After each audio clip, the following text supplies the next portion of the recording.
Jehovah's Witness? Yeah, man. Do you have a minute? Yes, I do. Welcome to the stew. Oh, that changes the My bad, bro. Is it an attic? Sort of. But it's more than that. It's a studio.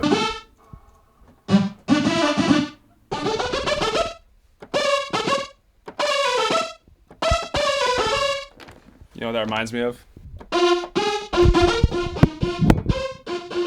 Like Crazy Frog is one of the first CDs my parents got for me to listen to on the boombox. So I was blasting Crazy Frog, and we had a punching bag too. So I'd be going ballistic on the punching bag listening to this. It's also one of the first songs I ever learned on piano.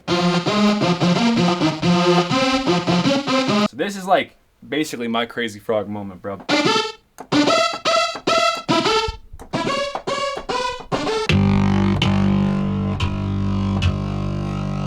Kind of bass that'll break your speakers. Bro, this is how it used to sound. That's the sausage fattener. Get a close up on the sausage fattener. Look at that.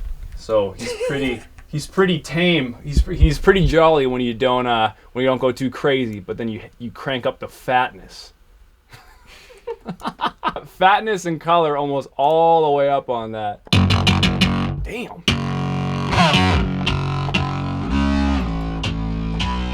99% of whether or not I come up with a good idea is if I find a good sound. So when I find a sound like this, bro, the idea just comes. Splice loop, just a splice drum loop. And then I threw my own drums on top of that. Just one shots. I just layered some one shots on that. And then together it has like a better groove. The stuff I added on top is way more gritty. And it adds to the swing of it. Throw in the main synth.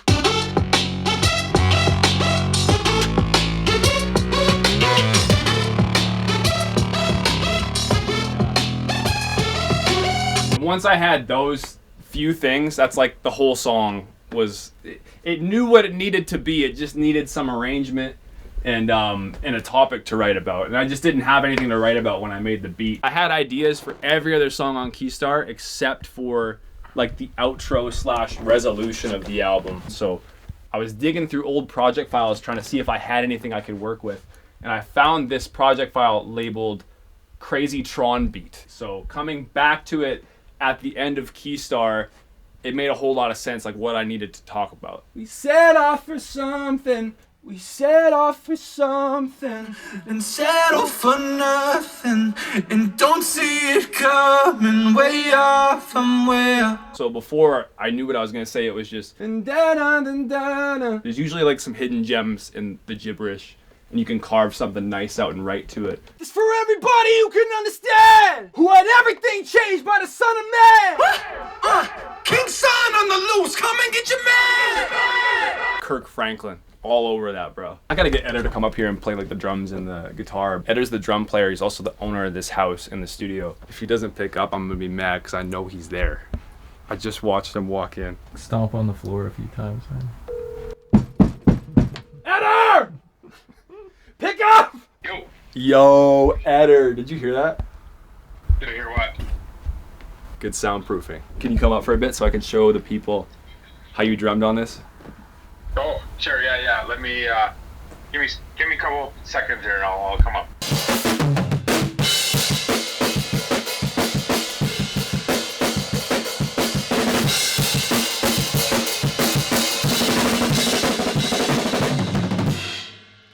That's the one. That's all Eder. That's all real. Well, that's the bass amp? Yeah, that was my fault. That's alright. That shows how much I know. That thing's 20 years old. This thing's 20 years old. It was like my first electric guitar, and I've kept it ever since. I only got it because of the stripes. Instead of learning how to do things properly, I just create hell for myself in the mixing process. And then usually something cool comes from it. You get tones that you don't really know how to replicate using a 20-year-old guitar and maxing distortion out on a random Marshall amp, you know? Yeah, this is probably very frowned upon. Yeah, there we go. To the drums.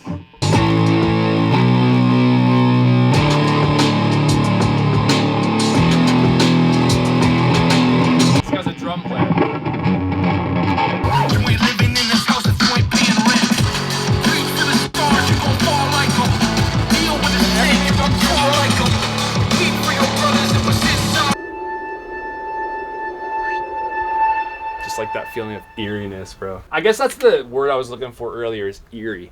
Like I wanted something that felt like eerie yet profound and spiritual almost, but like still with that aggression of like a Linkin Park song.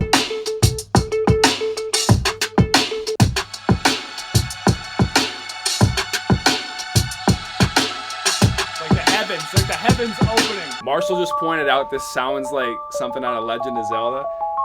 Zelda, Mario, Smash Bros, like on every song, bro. The influence is on every song. It's so weird that like Nintendo has a bigger influence on my production than some of my favorite artists do. That's on there too.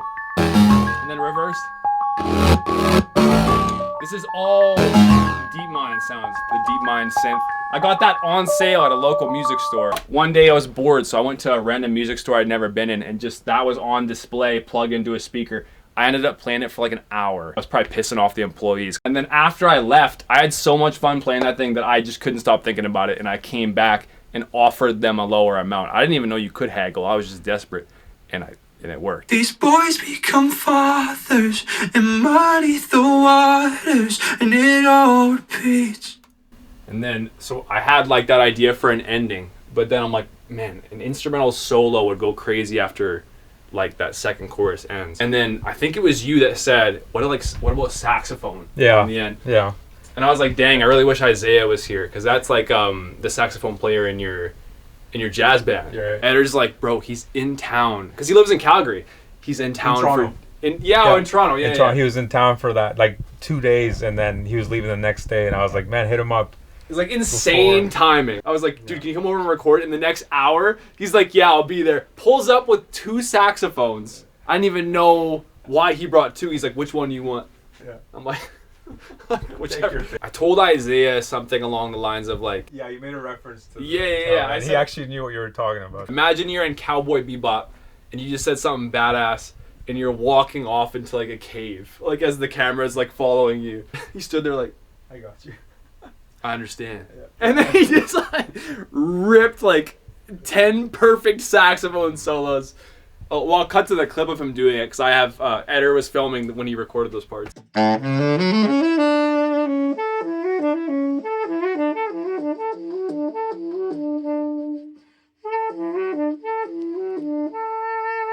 lot of people say like, remember why you started, or like remember where you came from, and this song is kind of like that, but in terms of faith.